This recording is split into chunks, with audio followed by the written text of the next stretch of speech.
Okay. Okay. 5, 4, 3, 2, 1. Okay, here we go. Southwest Florida was sitting here with Nancy and LeVon Sims, pillars in the community. I should have said LeVon Sims and Nancy Sims, but y'all ain't had no problem with that, right, LeVon? And we're here celebrating 10-year anniversary of Tobler's construction. Everybody came out. Of course, these are the best dressed. We had a best dressed contest. And let's get a chance to get some of their thoughts about what they've done in the community.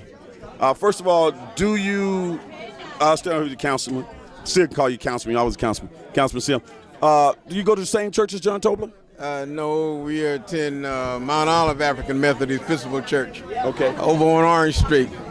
How did you guys first meet John, and why was it important for you to come out tonight and support at the 10-year anniversary? Well, the fact that John does a lot in the community, give people jobs, and it's always good to see one African-American male, especially males, who have quote-unquote succeeded.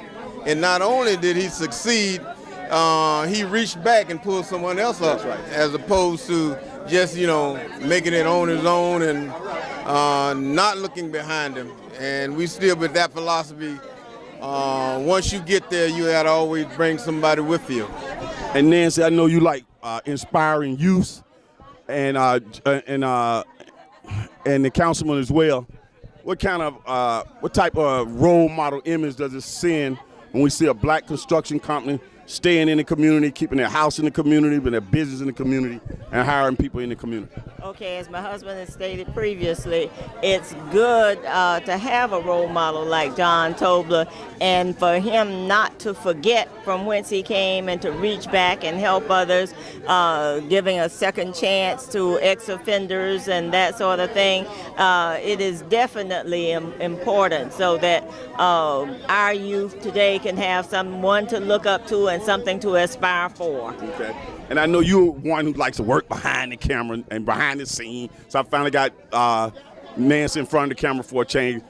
I think I got a chance to interview you over the years, but you don't be trying to get in front of the camera. Tell people, Nancy, who didn't experience this wonderful night out here on this cruise, tell them some of the things that happened, the meal, the program, just how you enjoyed yourself out here on the water. It was terrific. The food was great. The atmosphere, of course, was really nice. We were given some delicious chocolate that was done by, and I don't want to misquote, but a local entrepreneur. So that here again, John is looking out and helping others in the community just by supporting them as vendors for his event. But it was definitely nice of him to invite all of these people there and to recognize his own employees. Excellent.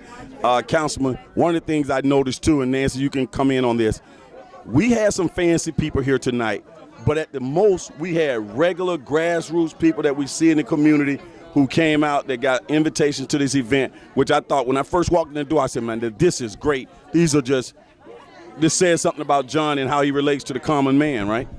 Well, yeah, you just go back and look at the fact that all of this stuff basically originated at a barbershop. And most people know that community events, political events, problems in the community always discussed at a barbershop. John actually started a lot of this at his barbershop. So to get to that second level, you always have to remember where you came from. And it all basically, to me, it all started in his barbershop. Yeah.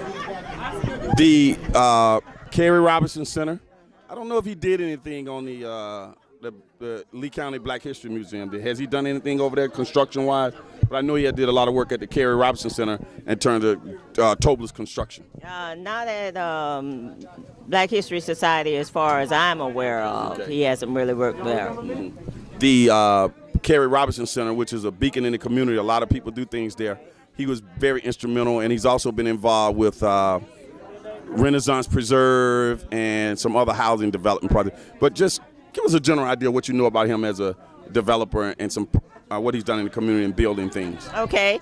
I've worked with John through the NAACP, especially now with the Golisano Children's Hospital. Matter of fact, we were just at a meeting together earlier this week, and to hear the people from Skanska talk about John and his professionalism was really inspiring.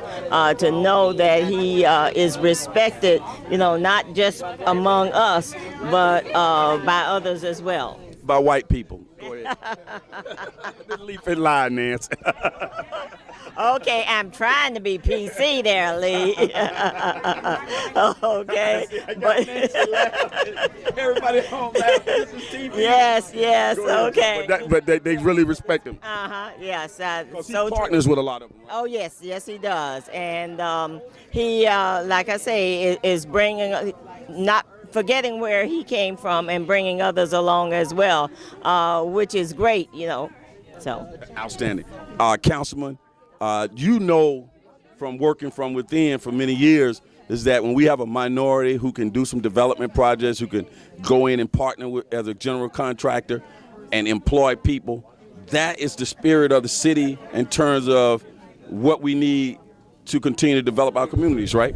Well, first of all, you have to look at the fact that at one time there was no minority, just general contractors. There were only a few, and they actually didn't know the process of how to work with the city, how to get on bidding lists and things like that.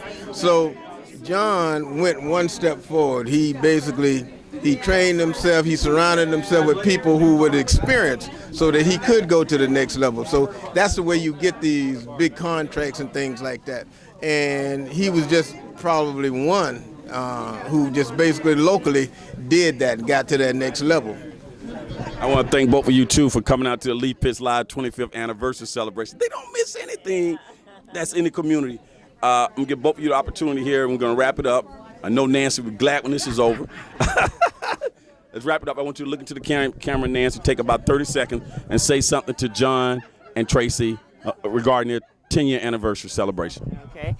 First of all, thank you very much for including us in the celebration, and congratulations, and we wish you 10 years plus in the future. And accept my friend request on Facebook, okay? So you can see this. I know you're probably not even over there. I got a friend request out to you. Outstanding.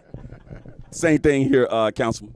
Well, it's a pleasure to have, it's a pleasure to actually see a young person go to that next level. And I mentioned earlier, to show that these people who are coming behind them, especially minority men, that, hey, there's a lot out there that you can do, and you just basically have to put in the work.